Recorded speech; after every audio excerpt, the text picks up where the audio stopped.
J'ai décidé de m'impliquer dans la Fondation Animaux parce que une des choses qui est les plus frustrantes en tant que vétérinaire, c'est de voir qu'une personne qui n'a pas les moyens de payer pour les soins critiques de son animal doit le faire euthanasie. Loïc a un trouble du spectre de l'autisme.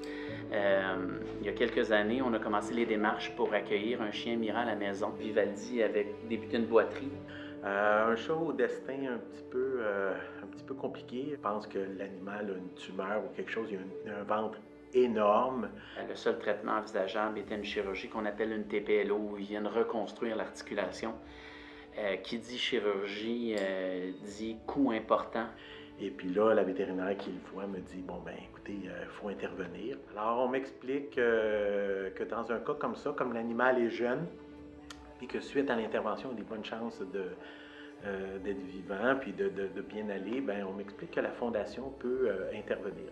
C'est devenu un peu précaire parce que toutes les sommes qu'on est capable de dégager dans le budget familial, on les investit pour mon fils qui a un TSA. Par chance, on a pu bénéficier de l'aide de la Fondation Animaux pour la vie. Ces personnes-là qui n'ont pas d'assurance et qui n'ont pas les revenus nécessaires pour payer les frais médicaux, les frais vétérinaires et qui doivent dire adieu à leurs animaux pour cette raison-là, alors qu'ils auraient encore plein de belles années à passer ensemble, c'est quelque chose qui ne devrait jamais arriver et c'est pour ça que la Fondation Animaux pour la vie existe.